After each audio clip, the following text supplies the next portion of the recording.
आइए आप सभी लोगों को लेके चलते हैं जिस समय श्री कृष्ण भगवान पैदा हुए। कंस मामा डिप्रेशन में चले गए। वहां अद्भुत नजारा हो गया। आइए गीत के माध्यम से सुनते हैं। श्याम जन्म लिहल जेल के कोठरिया में, भादो के अनहरिया में ना।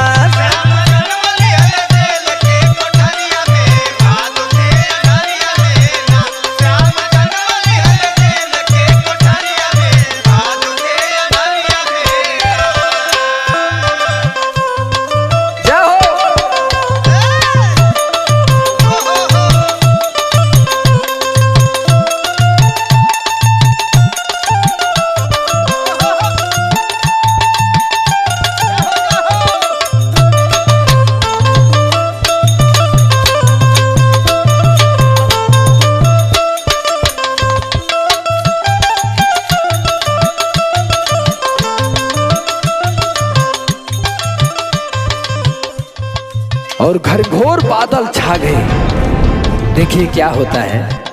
भादो माह के अनहार तिथि अष्टमी बुधवार,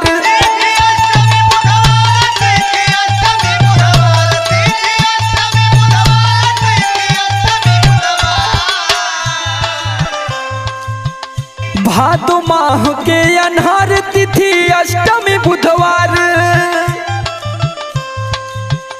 प्यार करे माई देवकी अचरिया में, भादो के अनहरिया में ना।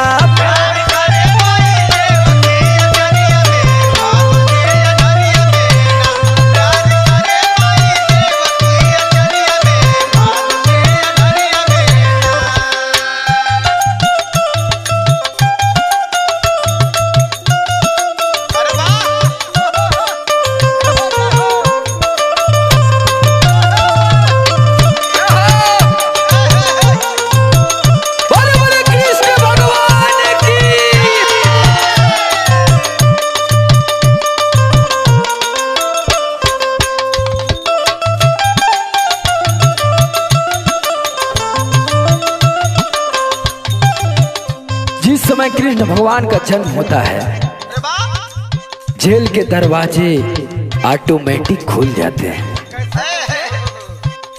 वासुदेव जी की हथकड़ियां टूट जाती हैं और वासुदेव जी लेके चलते हैं श्री कृष्ण भगवान को। आगे क्या होता है आइए सुनते हैं। वासुदेव सूप में उठाए बाहर जेलवा के लाए,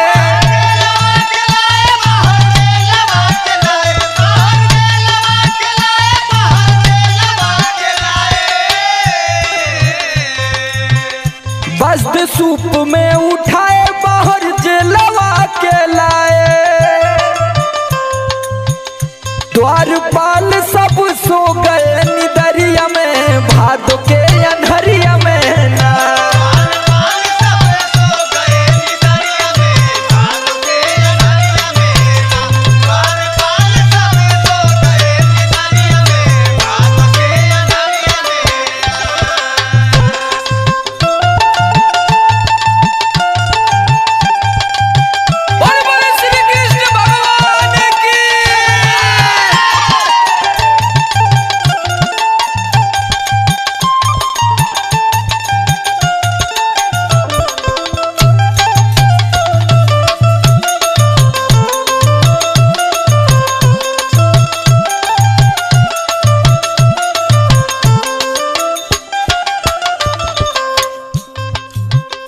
और जिस समय वासुदेव जी लेकर जमुना नदी के तीरे जाते हैं,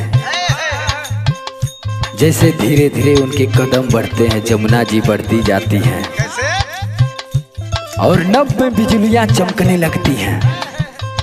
उस समय का दृश्य देखिए। चमके नभ में बिजुरिया उठे जमुना में लहरिया,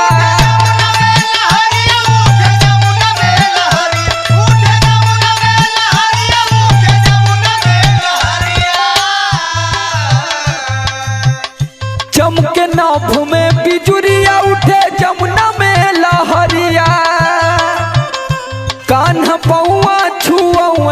बीच धरिया में भादो के अनहरिया में ना।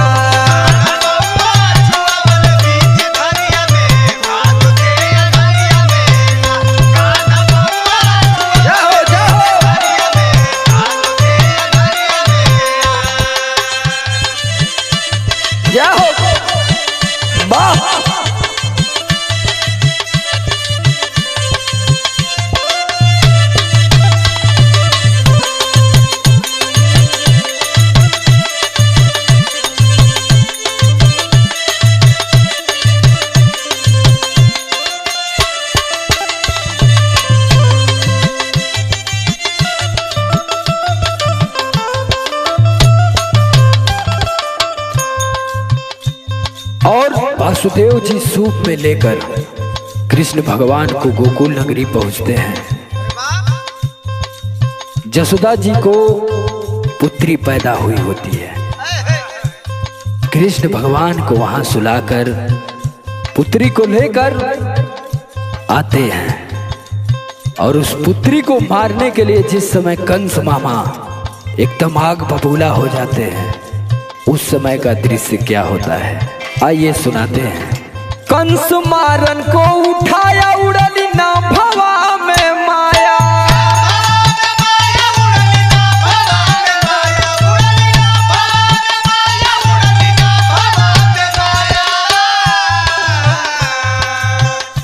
कंस मारन को उठाया उड़ली ना भवा में माया, काया बस गईली विंध्याचल पहाड़िया में भादो के अनहरिया में ना।